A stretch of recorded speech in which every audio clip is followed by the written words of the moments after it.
스가랴 6장 1절부터 8절까지입니다. 내가 또 눈을 들어본즉 내 병거가 두 산 사이에서 나왔는데 그 산은 놋 산이더라.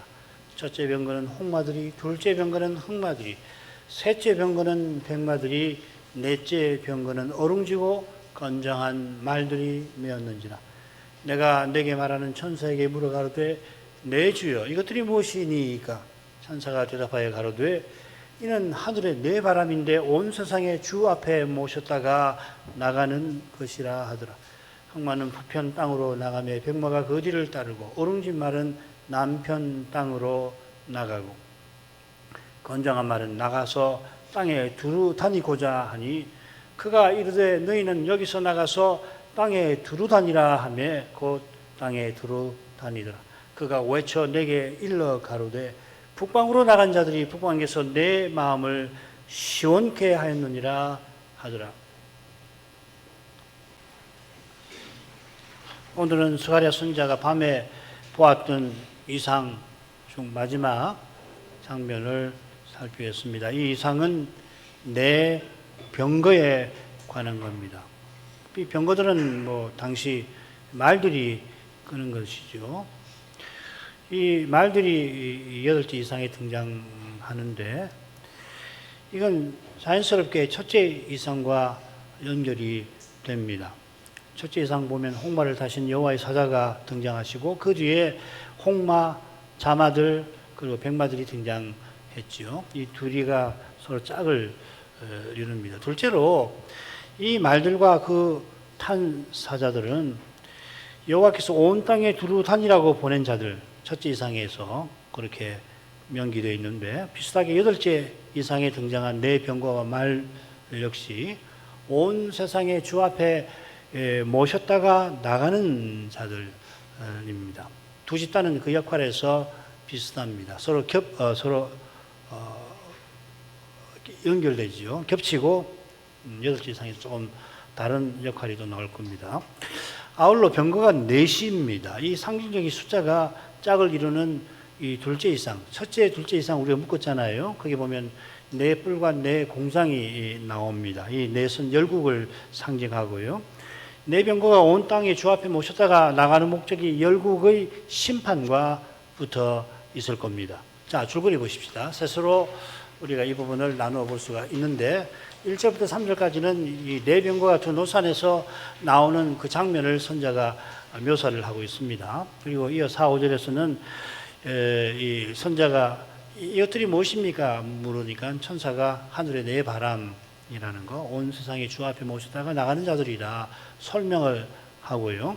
그 다음 나머지 부분은 이 네 병거가 온 땅에 나가 두루 다닌 결과, 특별히 북방에 나간 자들이 여호와의 마음을 시원케 했다라고 하는 그 내용이 거기 나옵니다.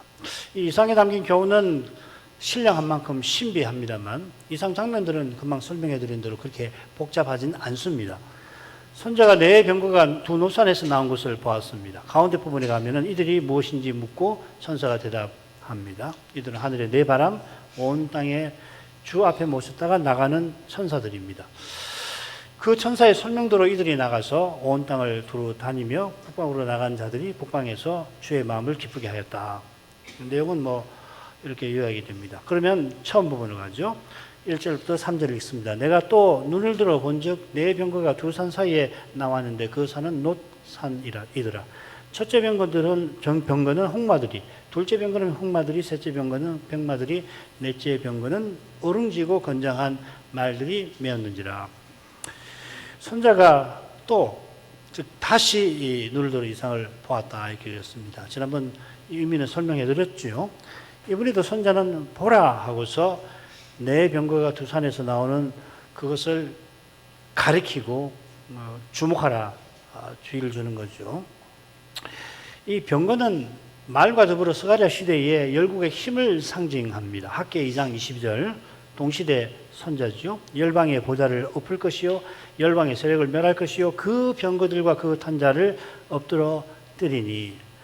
그처럼 여호와께서 원수를 치러 나가시는 모습에 이 상징이 이렇게 사용됩니다. 하박국 3장 8절 여호와여 주께서 말을 타시며 구원의 병거를 모시오니 하수를 분이 여기심이니까. 이렇게 지금 이 하박국 3장 8절 장면과 비슷한 장면이 에스겔 1장 이상일 겁니다. 네 그룹이 각각 옆에 바퀴가 있는데 네 그룹 위에 궁창이 있고 그 궁창 위에 여호와의 보좌가 있습니다. 에스겔이 속에서 불이 번쩍번쩍하는 구름이 북방에서 오는 것을 보지요. 이 구름은 여호와의 보좌를 모신 천사들입니다. 사람 눈에는 구름으로 보이는 거죠. 여호와께서 천사들을 대동하고서 거룩한 통치를 땅에 드러내려 하시는 모습이고 특히 예루살렘 멸망에 관한 부분입니다. 그 모습이 이상 중에 병거 형상으로 에스겔 선지자에게 나타났습니다. 그래서 혹자는 이 에스겔 1장 이상의 제목을 뭐라고 치면 불의 전차, 불의 병거겠죠, 그죠? 병거나 전차 같은 말이죠. 그러니까 Chariot of Fire, 영어로는 그렇게 표기하기도 합니다. 하박국 선지자가 본 장면도 비슷합니다. 여기서는 여호와께서 천사를 대동하시고 친히 세상에 강림하시는 게 아니라 여호와께서 천사를 스가랴의 이상에서는 세상에 보내시는 거죠. 여호와의 지시를 따라 세상에 나가는 천사들이 병거와 말의 이미지로 그런 장면으로 스가랴 이상에 나타난 겁니다. 네 병거가 두 산 사이에서 나왔고 두 산은 놋산이라 했습니다. 네 병거와 말을 가리켜 온 세상의 주 앞에 모셨다가 나가는 것들이라 했으니까 지금 그들이 나가는 그 두 산은 온 땅의 주와 관련된 장소가 됩니다.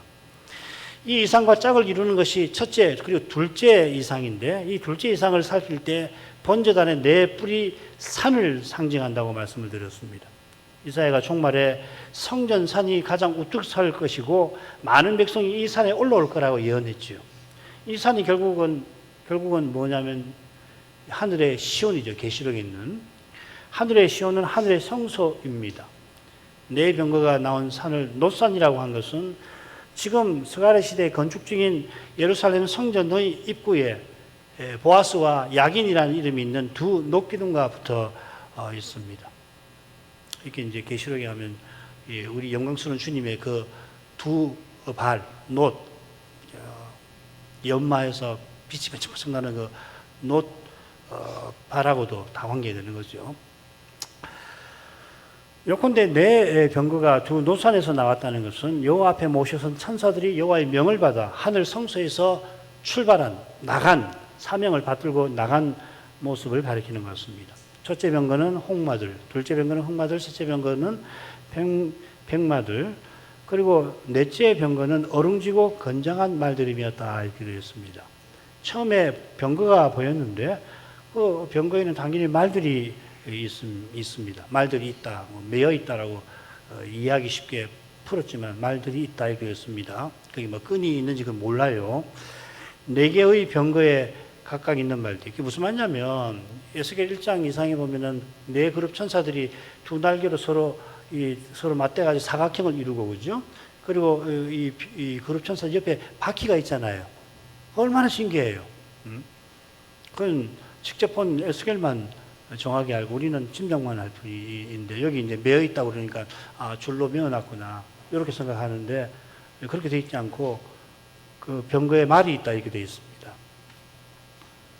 그러니까 지금 우리가 보는 건 우리가 지금 읽는 것은 선지자가 신기한 현상 속에서 어떤 장면을 보는 거거든요. 그래 그 장면을 볼 때 그 시대 백성이 알아들을 수 있는 그 표현들을 쓴단 말이에요. 그 병거란 말이죠. 근데 그 병거가 스가랴 시대 때 페르시아의 전차 같은 모양이냐 그거 알 수 없죠. 훨씬 더 특이했을 거라고 짐작하는 겁니다. 하여튼 그렇게 되어 있습니다. 네 개의 병거에 각각 있는 말들이 셋은 붉은색, 검은색, 흰색의 말들이고 마지막은 어룽진 말입니다. 이 어룽진이라는 표현이 어디 나오냐면 야곱이 삼촌 라반에게 속아서 품삯을 받지 못할 때 꾀라고 해야 될까요? 지혜를 내가지고서 이 많은 가축을 얻게 되는데 그때 양과 염소 중에 얼룩무늬 있는 것, 점 있는 것, 어룽진 새끼가 나면 내게 주십시오. 그러니까 라반이 아이고 그래? 그러면 그러자. 통상적으로 얼마 없으니까. 그때 나오는 겁니다. 셋이 나와요. 이 셋의 특징이 정확하게 서로 어떻게 다른지 아무리 봐도 잘 모르겠습니다. 어릉진 말에 다만 건장한 특징을 붙여 번역을 해놨는데, 그죠? 7절을 보면 네 종류의 말들 전체를 건장하다고 부르고 있습니다. 원문도 그래요. 원문에도 2절, 3절 맨 끝에 형용사 건장하냐 말이 맨 끝에 나와요. 우리나라 말하고 어순이 다르니까. 그래서 어떤 영역본은 이 네 번째 말의 특징으로 어릉지고 그다음 어릉지고 건장한 말 이렇게 번역을 했지만, 어떤 번역들은 어릉진 말이라 하고 넷은 건장한 말이다 이렇게 번역을, 영역본 여러분 갖고 있는 영역본 중에 들어 있을 겁니다. 요컨대 말들의 건장한 성격이 8개 이상 장면을 교훈을 살피는데 근본적인 겁니다. 나중에 설명할게요. 세 번째 부분에서. 그 위에서 말들의 세 가지 색깔, 어릉진 성격이 어떤 의미를 지니는지는 살펴볼 만하죠. 그런데 이 세 색깔의 말들이 이 계시록의 7인 처음 넷에 나오잖아요. 백마, 홍마, 흑마는 첫 번째, 두 번째, 세 번째 인에 나오고, 네 번째 인은 이 청황색 말이죠. 계시록의 네 말과 기사는 첫째 복음이 거침없이 전전하는 것과 타락한 세상에 내리는 여러 재앙들, 그러니까 홍마는 전쟁, 백마는 기근, 청황색 말은 사망, 이 사망은 전쟁, 기근, 전염병이라고 말씀드렸죠. 8째 이상도 비슷한 주제를 교훈한다는 것을 우리가 알 수가 있겠습니다. 두 번째로 가죠. 내가 내게 말하는 천사에게 물어가로되 내 주여 이것들이 무엇이니까? 천사가 대답하여 가로되 이는 하늘의 내 바람인데 온 세상에 주 앞에 모셨다가 나가는 것이라 하더라. 선자가 내게 말하는 천사, 자기에게 이상을 보이고 그 교훈을 설명하는 천사에게 묻습니다. 물어 하고 새겼는데요, 대답하여입니다. 그러니까 그 천사가 이상을 보이니까 거기에 대답해서 선자가 천사에게 묻는 거죠. 주여 무엇입니까? 천사가 이 병거의 또 말의 정체를 알려줍니다. 하늘의 네 바람이라고 했습니다. 이 바람 루아흐라고 하는 말은 영이란 뜻이 있다는 걸 우리가 7제 이상에서 살핀 바 있죠. 5장 9절에 날개 안에 영이 있다. 같은 표현이 네 바람이라는 표현이 예레미야에 이렇게 나옵니다. 하늘의 사방에서부터, 사방 바람이 네 바람하고 똑같은 말입니다. 사방이나 넷이나 같은 말입니다. 이 방이라는 말은 없지만은 그냥 이해하기 쉽게 사방이라고 이렇게 번역한 겁니다. 엘람에 이르게 하여 그들을 사방으로 흩으리니 엘람에서 쫓겨난 자의 이르지 아니한 나라가 없으니라. 이게 49장 36절인데 35절 보면 여호와께서 내가 엘람의 힘의 어떤 데는 팔을 꺾을 것이요 하시고서는 내 바람을 엘람에 보내십니다. 보내시는 목적은 엘람 사람들을 그 원수 앞에서 쫓겨나서 사방으로 흩어지게 하는 것입니다. 그러니까 지금 하늘의 네 바람은 하나님의 심판의 도구고, 계시록도 비슷하죠. 그게 땅의 네 바람이 나오죠. 이 바람들이 온 세상의 주 앞에 모신 자들이니 그들은 천사들일 겁니다.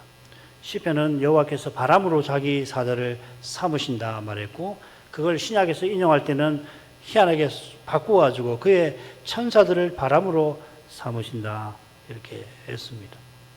얼마 보면 뒤바뀌었잖아요, 그죠? 바람으로 자기 사자를 삼으신다. 여기는 천사들을 바람으로 삼으신다. 얼마 보면 뒤바뀐 것 결국 같은 겁니다. 우리가 천사는 잘 알 수 없어요. 아주 신령하죠. 많은 사람들은 천사는 다 날개가 있다고 생각하지만 꼭 그런 것 같지는 않고, 어떤 때는 사람의 형상으로 나타나기도 하고, 그리고 이 그룹들의 형상을 계시록이든지 혹은 에스겔이든지 특별히 보면 그룹의 형상을 그대로 누가 재생하면 와 이게 뭘까? 온통 눈이 뒤덮어 있잖아요. 날개가 6개고 예를 들면 4개고. 그러니까 그걸 구체적으로 묘사하기 굉장히 어려워요. 영물입니다. 영물. 영적인 존재라고요. 그러니까 여기 시편이나 히브리서 보면 얼른 거꾸로 됐네 싶은데 그렇게 생각할 거 아닙니다. 천사들을 바람으로 삼으신다. 바람으로, 강력한 바람으로 역사하게, 번개로도, 화염으로 역사하게 하시는 거거든요. 이건 나중에 하늘에 가야 알 것 같아요. 천사들을, 우리 개혁파는 천사 이야기를 많이 안 하죠, 그죠? 신약시대 와서 특히 천사 이야기를 덜 하게 되는데, 우리 개혁파는 특별히 천사에 관심이 없지만은, 그러나 천사는 신약교회하고 관계됩니다. 물론 이제 호기심을 가지고서 이 성경에 이야기하지 않는 것까지 막 찾아내려고 하면 곤란하고, 로마 가톨릭은 뭐 별의별 천사를 다 이야기하는데, 그건 모르겠어요. 그게 가능한지. 그렇지만 천사에 대해서 무관심하면 안 되거든요. 지금 내 바람이라고 번역할 수 있고, 영이라고 하죠. 바람이라고 이야기를 하거든요. 화염이라고도 표현하고. 여호와께서 심판을 위해서 땅에 강림하실 때 그 보좌를 받들고 여호와를 대동하는 천사들이 선자의 눈에는 구름처럼 보이지만, 여호와께서 천사들을 강한 바람이나 뜨거운 화염처럼 사역하기도 하시는 겁니다. 다섯째 이상에서 두 감람나무를 온 세상의 주 앞에 모셔 섰는 자라고 부르죠. 똑같은 표현이 나옵니다. 온 세상의 주 앞에 모신 자들. 두 감람나무는 여호와를 증거하는 교회의 역할을 상징하죠. 이단들은 이 교회를 빼버리고 자기라고 그러잖아요. 자기가 무슨 대단한 특별한 인물이라고 하는 것을 말하기 위해서 이 두 감람나무를 흔히 가져와서 이야기를 하는데, 교회의 역할입니다. 같은 의미로 계시록의 첫째 성소 이상에서 영광스러우신 주님의 오른손에 있는 7별, 즉 말씀 전하는 교회의 직분자를 교회의 사자라 부르죠. 똑같습니다. 천사하고 똑같으면 앙겔로스란 말입니다. 사도와 교회의 증거를 겸손히 듣는 이에게는 구원이 임하게 하시지만, 교만하여 거부하는 자에게는 사망에 이르는 냄새가 되게 하십니다. 지금 스가랴 이상에서 하늘의 네 바람도 여호와의 뜻을 거스르는 세상의 심판을 시행하고 있습니다. 여호와께서 눈동자처럼 사랑하시는 이스라엘을 여호와께서 허락하신 이상으로 짓밟고 파멸한 열국에게 하나님께서 진노하시는 겁니다. 이게 첫 번째 이상에 나온 중요한 내용이죠. 그다음 세 번째로 가죠. 흑마는 북편 땅으로 나가며 백마가 그 뒤를 따르고 어룽진 말은 남편 땅으로 나가고 건장한 말은 나가서 땅에 두루 다니고자 하니, 그가 이르되 너희는 여기서 나가서 땅에 두루 다니라 하며 곧 땅에 두루 다니더라. 그가 외쳐 내게 일러 가로되 북방으로 나간 자들이 북방에서 내 마음을 시원케 하였느니라 하더라. 이 부분 역시 5절의 후반절에 이어서 선자에게 말하는 천사가 선자에게 대답하는 그의 말하는 부분에 속합니다. 6장 5절에 보면 천사가 대답하여 가로되 하고 쭉 이어지는 겁니다. 지금 천사가 말들이 나가는 장면을 이어 설명하다가 7절 후반절에 가서는 그가 이르되 하고서 여호와께서 병거와 말들에게 명령 내리신 것을 언급합니다. 비슷하게 8절에서는 여호와께서 그 천사에게 이르신 말씀을 그 천사가 듣고 선자에게 전해 주고 있습니다. 요걸 알고서 꼭 읽으셔야 합니다. 요건데 이 부분은 천상어전에서 이루어진 여호와의 지시와 계시를 담고 있습니다. 둘째로 이 부분은 북편 땅이라는 말, 혹은 북방이 처음과 끝에 나오죠. 이 똑같은 용어인데 번역을 이렇게 둘로 했습니다. 원문들은 똑같아요. 북편 땅입니다. 에레츠 짜폰이라고 되어 있습니다. 흑마가 북편 땅으로 나가니까 백마가 뒤를 따릅니다. 반면에 어룽진 말은 남편으로 갑니다. 그러니까 네 종류의 병거 중에 홍마와 그 병거는 6절에 나오지는 않지요. 그러나 7절에 건장한 말들이 나오는데 이건 홍마까지도 포함합니다. 네 병거와 말이 땅에 두루 다니고자 하죠. 그러니까 여호와께서 허락을 하십니다. 여호와의 명령과 허락에 따라 네 병거와 말이 두루 땅에 다녔다는 것이 7절의 내용입니다. 그리고 그 결과가 어떤지 8절에 여호와의 말씀에 나오죠. 북방에서 여호와의 마음을 시원케 했다. 요겁니다. 그래 이 부분을 줄거리를 구분하면 6절, 7절 상반절까지가 한 묶음입니다. 말들과 병거들이 땅에 두루 다니고 다니고자 한다는 겁니다. 7절 하반절에서는 그 다니고자 하는 그들의 소원을 받으셔서 그래 가서 다녀라 이렇게 명령을 하시죠. 8절에서는 그 명령을 받고 나간 북방으로 나간 자들이 거기서 여호와의 명령을 수행한 결과 여호와께서 기뻐하셨다 하는 그런 내용으로 이렇게 되는 겁니다. 이렇게 나눠서 보시면 좋아요. 자, 먼저 백마가 북편 땅으로 갑니다. 우리말은 명사의 단수, 복수를 엄밀히 구분해서 표기를 하지 않는데 여기 말이라고 한 건 전부 말들입니다. 흑마들이 북편 땅으로 나가는데 이런 흑마들이 그는 병거가 나간 거겠죠. 병거는 넉대고 각각 같은 특징, 색이나 형태의 말들이 끕니다. 흑마들이 끄는 병거가 북편 땅으로 가니까 백마들의 병거가 따라갑니다. 반면에 어릉진 말은 남쪽으로 갑니다. 하늘의 내 바람이 예레미야에서 나온 것처럼 하늘의 사방에서 나온 거라면 내 병거가 내 방위로 나가는 것이 자연스럽겠죠. 그러나 먼저는 북방과 남방이 나오고 게다가 6절에는 홍마가 나오지 않습니다. 이런 난점과 관련해서 여러 학자가 백마의 병거가 흑마의 병거 뒤를 따른다 하는 이 표현을 어떻게 해석하냐면 이거 서쪽으로 나갔다는 말이다. 그리고 그 번역을, 그 주장을 반영한 영역본들이 있습니다. 그런데 이 주장과 해석은 대체로 원문 자체를 수정을 해가지고 자음을 좀 바꿔갖고 하는 것이라 선뜻 받아들이긴 힘듭니다. 그러니까 6절이 얼른 다소 어설퍼 보이긴 합니다. 그러니까 이렇게 원문까지 수정을 해가지고서 서쪽으로 갔다. 그러면 이제 남는 것이 뭐냐면 동쪽이죠, 그죠? 동쪽은 백마와 홍마와 관련된 된 것일 거다. 뭐 이렇게 해서 억지로 해석하는 것이 있는데 그렇지 않고 쭉 읽으면 얼른 어설퍼 보여요. 그렇지만 7절 상반절을 보면 훨씬 납득이 되는 것 같습니다. 7절 상반절은 6절에 언급된 병거들의 활동을 요약하는 것 같아요. 그래서 건장한 말은 2, 3절에서 살핀 대로 네 종류의 말 전체를 가리키는 것으로 보는 것이 좋습니다. 7절에 나온 그들의 활동은 건장함을 요구합니다. 네 병거와 말은 나가서 땅에 두루 다니고자 합니다. 이 두루 다닌다고 새긴 표현은 행한다, 두루 행한다 하는 두 동사, 실은 한 동사인데 두 번째 동사는 형태를 좀 다르게 한 겁니다.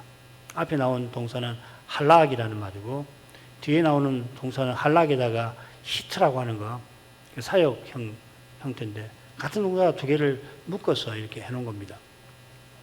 네 병거와 말이 여호와를 모시는 종답게 여호와의 뜻을 힘껏 받들고자 하는 모습을 보여주고 있습니다. 이건 그 다음에서 좀 더 제가 설명을 할게요. 여호와께서 자기 종들의 열심을 간합하셔서 너희는 여기서 나가서 땅에 두루 다니라고 허락하십니다. 여기서 나가서 두루 다니라고 하는 표현은 앞서 말씀드린 것과 똑같습니다. 행하고 두루 행하라 하는 말입니다. 요컨대 종들이 바라는 행위, 활동인 겁니다. 따라서 여기서라는 이 표현에 특별한 의미를 두실 것이 없습니다. 여기서 나가라고 했으니까 하늘에서 나가라 하셨구나. 그런 뜻 아닙니다. 네 병거와 말이 땅에 행하고 두루 행하고자 했는데 그 소원을 받아주셨다 하는 겁니다. 여호와의 지시가 떨어지자 그들이 자기 소원대로 곧 땅에 두루 다녔습니다. 이게 주기도문에 있는 것처럼 뜻이 하늘에서 이룬 것 같이 라고 말씀하신 그 표현에 담긴 뜻일 겁니다. 하늘에서 천사들이 여호와의 뜻을 능력 있게 신속하게 철저하게 받듭니다. 에스겔 1장 이상에서 그룹들은 각각 옆에 바퀴가 있는데 성신님이 지시할 때 지시하시는 곳으로 번개처럼 이동합니다. 예수님께서 성자로서 이런 일에 관하여 잘 아실 뿐 아니라 그리스도로서 세상에 오실 때에 천사보다 더 온전히 순종하셨습니다. 우리가 주님처럼 순종할 수 있도록 간구하라 하신 것입니다. 아버지, 하늘아버지의 뜻이 땅에서도 이루어지이다.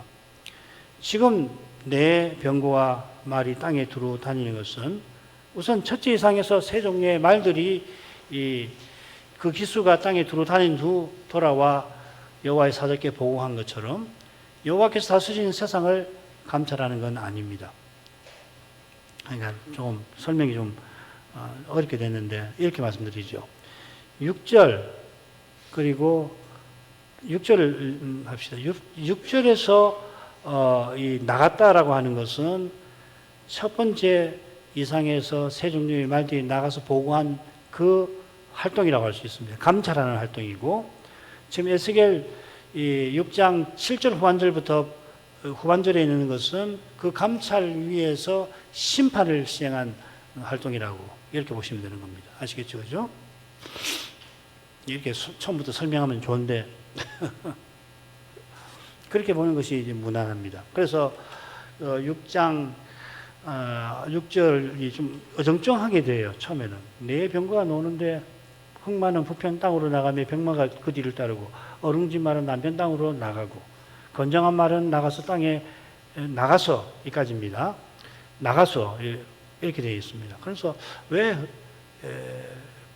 홍마는 없나? 그리고 건장한 말은 그 도대체 네 번째 말 아닌가? 어룽지는 그 말 아닌가? 뭐 온통 그 난점이 생기는데 6절에서 7절 건장한 말은 나가서까지가 첫 번째 이상에서 여호와의 사자 뒤에 있던 세 종류의 말이 나가서 보고하는 겁니다.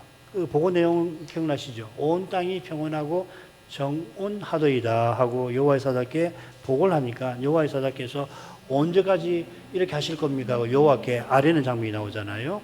거기에 해당되는 활동이라고 보시면 됩니다. 7절 후반절에 온 땅에 두루 다니라, 온 땅이 두루 다니더라 할 때는 감찰만 하는 게 아니라 심판을 시행한다는 내용입니다. 아시겠죠? 그죠? 그렇게 정리를 하시면은 좀 더 나으실 겁니다.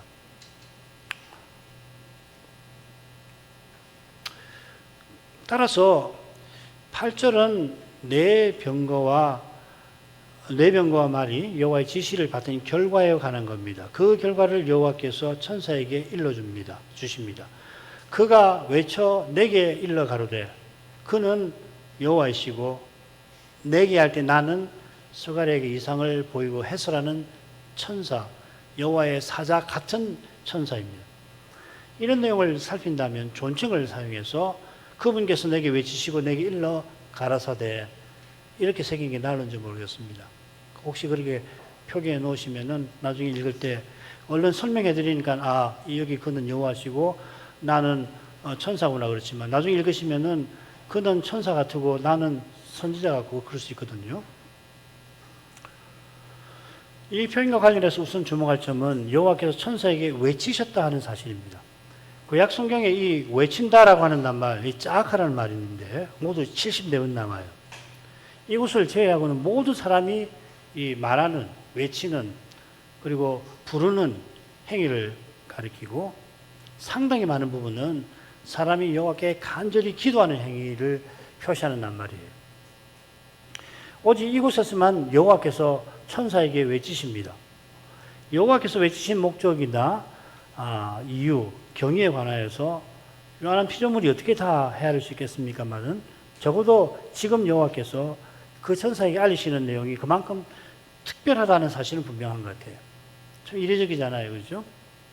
74번을 전부 다 찾아봤어요. 좋은 사전에는 가끔씩 나오거든요. 요건 하나님께 쓰인다, 사람에게 쓰인다, 어떤 사물에게 쓰인다, 이렇게 분류가 되어 있지만, 내가 갖고 있는 사전에는 없어서 찾아봤더니 딱 한 번 나와요. 그러니까 특별한 거죠. 그죠? 천사에게 알리시는 것은 물론 선자들과 당대 백성에게 결국은 오늘날 우리에게도 전해 주시는 거죠. 이제 곧 우리 살필 여호와께서 외치신 내용은 스가랴 시대는 물론이고 우리 시대에 정말 중대한 내용이 분명합니다.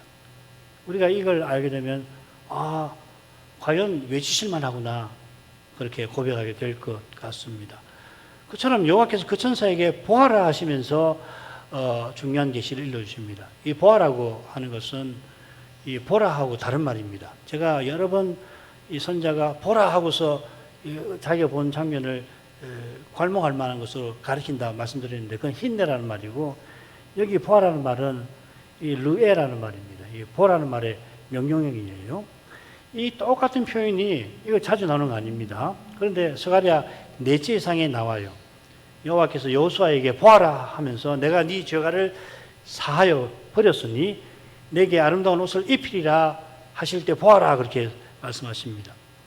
이 말씀이 스가랴 시대에 얼마나 중요한지 우리는 압니다. 포로에서 돌아온 이스라엘이 참으로 여호와께 가까이 나아갈 길을 여호와께서 열어주신 거죠. 그래서 보아라 그렇게 하십니다. 그만큼 중요한 일이 여호와께서 그 천사에게 지금 일러주시는 겁니다. 그 말씀이 뭐냐면 북방으로 나간 자들이 북방에서 내 마음을 시온케 하였다 하는 겁니다. 북방이 두 번 나오는데 이 북편 땅하고 똑같은 말입니다. 이 북편 땅이란 말이 스가랴 2장에 또 한 번 나옵니다. 2장 6절입니다. 여호와의 말씀에 내가 너를 하늘의 사방 바람같이 흩어지게 하였거니와 이제 너희는 북방 땅으로 도망할지니라. 세 번째 이상이죠. 그죠? 똑같은 낱말인데 세 가지로 조금씩 다르게 새겨져서 조금 아쉽긴 합니다. 여기 북방 땅이 어딘지는 스가랴 2장 7절에서 바로 확인됩니다. 바벨론입니다. 스가랴가 이상을 보던 그때 여전히 바벨론 성에 남아있는 유대인들들로 거기서 도망하라 경고하시는 거죠. 경고하신 이유는 셋째 이상과 짝을 이루는 일곱째 이상에서 살핀 대로 악이 창궐할 신할에 여호와의 저주가 임할 터이니 저주받지 말고 거기서 나오라 하는 것입니다. 이 저주는 궁극적으로는 적그리스도 시대에 실현될 겁니다. 계시록 18장 또 19장 20장 그때 많은 무리에 앉은 음녀 바빌론이 모든 백성과 무리와 열국과 방언들어 적그리스도 즉 짐승을 숭배하고 추종하게 할 것이니까 에바 속의 여인 즉 악이 온 세상에 창궐할 것이고 일곱째 이상에서는 신할 땅이라고 하는 곳에 집을 지어놓고 거기 머무르도록 했잖아요. 계시록에 가면은 그 신할이 온 세상이 되는 거란 말이죠. 적그리스도의 단일 정부, 온 세상에 걸치는 정부가 되는 거라고.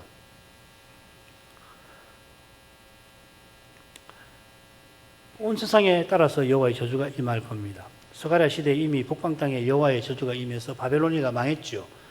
바벨로니아를 정복한 고레스는 페르시아의 왕이지만 스스로 바벨론 왕이라 바벨로니아 왕이라고 부릅니다. 그의 제국도 여호와의 심판을 피하지 못하게 될 것을 말씀하시는 겁니다.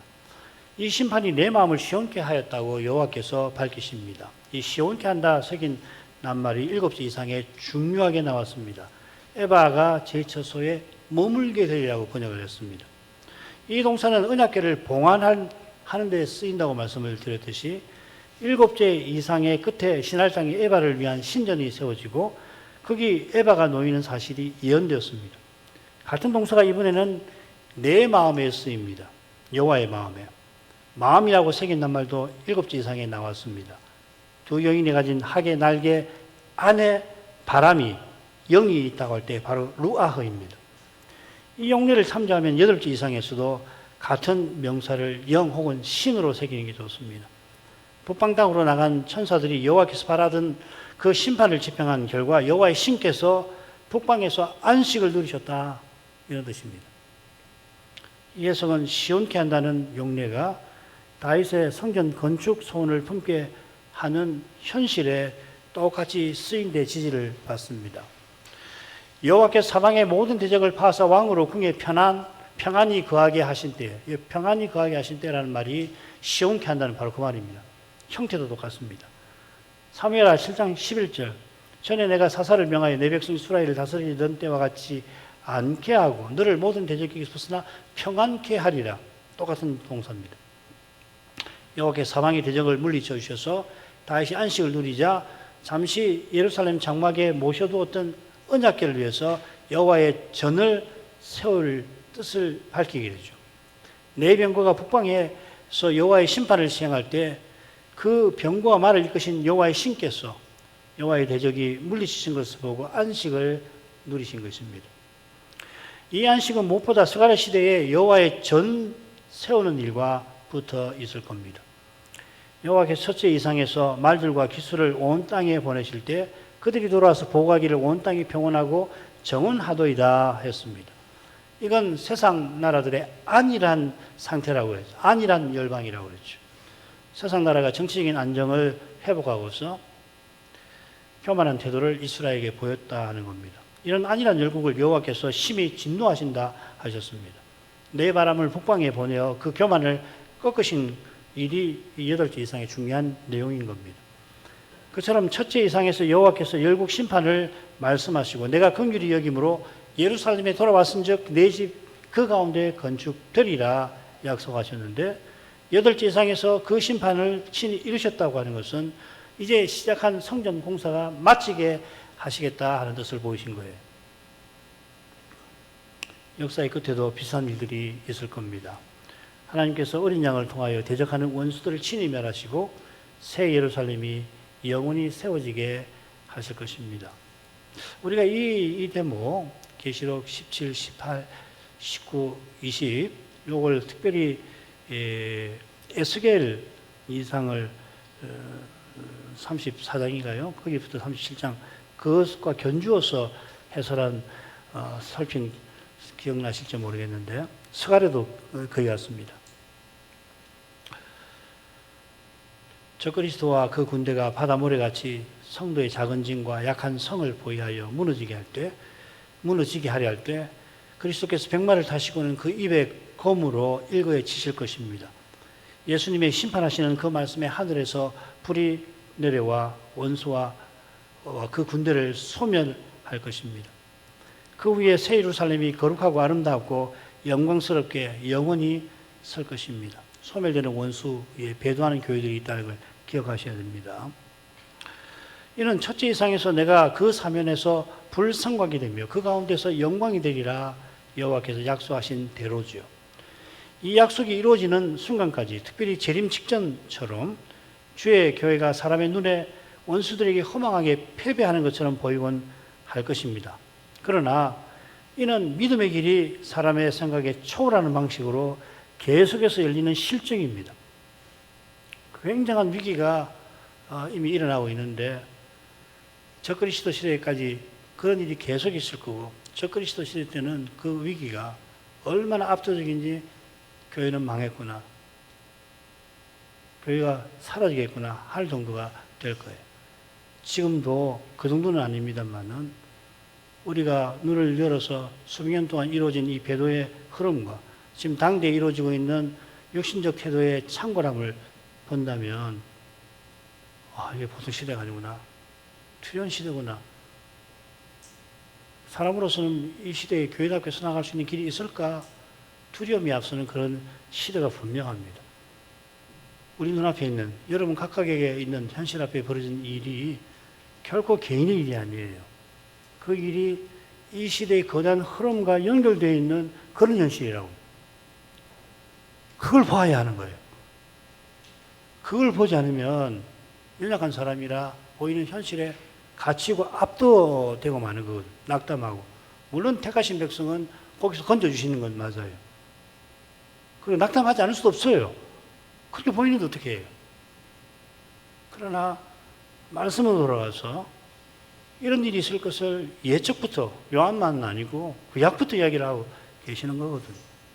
그 말씀을 듣고 깨달을 때에 놀랍게도 내 눈에 교회가 무너져 버리는 것처럼 보이는 그 현실이 실은 하나님께서 그리스도께서 신실히 말씀을 이루어가시는 실적이구나.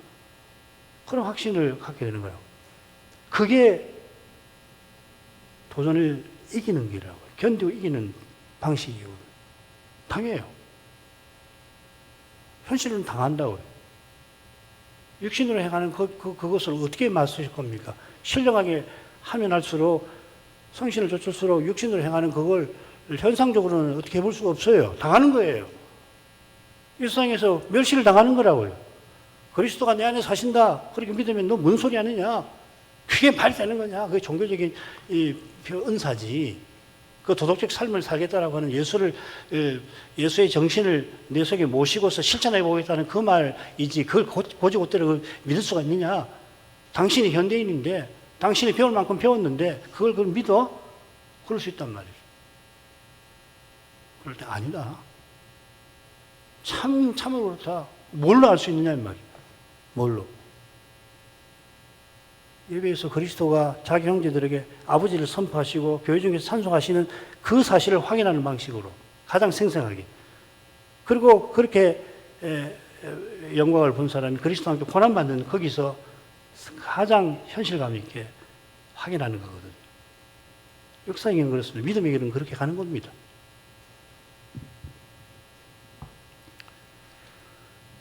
이것이 주님이 교회 머리로서 자기 교회를 세워나가시는 증거입니다. 그래서 적그리스도 시대 때는 교회가 눈에 보이지 않게 되는 거예요. 눈을 씻어도 교회가 어디 있는지 보기 힘들 정도가 될 거예요.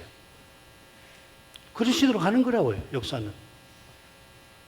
그 시대는 믿음이 없어서 그런 게 아니라 하나님의 신비한 경영 방식에 의해서 그렇게 가는 거라고요. 근데 그것이 실은 주님께서 자기 교회를 완성에 이르게 하시는 그 직전에 있도록 하신 그런 일이라는 이야기 아니에요. 역사의 끝에 이를수록 믿음의 길은 더욱 험하고 그처럼 주의 역사는 더욱 신비한 겁니다. 사람으로 행하지 않고 하나님이 하신다. 사람으로서는 할 수 없으되 하나님으로는 다 하실 수 있느니라. 이 믿음을 갖고 살아야 하는 겁니다. 그래야 사람으로 아무리 불리해도 사람으로 행치 않게 되는 거예요. 내가 내 교회를 세운다고 하셨지 않습니까? 우리 보고 세우라고 하시는 게 아니란 말이죠. 물론 우리는 아무것도 하지 않는다는 이야기는 아니죠. 내가 내 교회를 세우리라 하셨다고 해요. 그분이 원하시는 방식으로. 그렇게. 우리는 그 하시는 말씀을 듣고 그 말씀에 순종하면 되는 거예요. 말씀을 들어야 돼요. 말씀 안 들으면 결국은 전에 들었던 말씀, 깨달았다는 그 말씀을 가지고서 결국은 자기 뜻을 실현하는 식으로 가는 수밖에 없어요. 굉장히 중요합니다. 매우 중대합니다. 이 시대가 그렇단 말이에요. 자, 이만큼 하죠.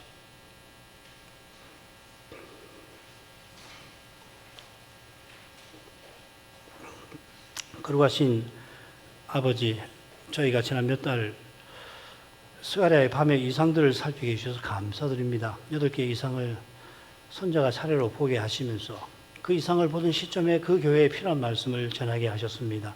포로에서 돌아와서 금방 성전지대를 기쁨으로 5달에 걸쳐 세우긴 했지만, 놓긴 했지만 원수들의 방해가 있을 때 곧 중단되고 그로부터 10수년이 지난 후에 선지자 학개와 스가랴를 보내셔서 그들이 돌이켜 여호와의 명령을 받들 수 있게 하셨습니다. 주께서 친히 교훈하신 대로 힘으로나 능으로 되지 않고 오직 나의 신으로 된다 하셨습니다.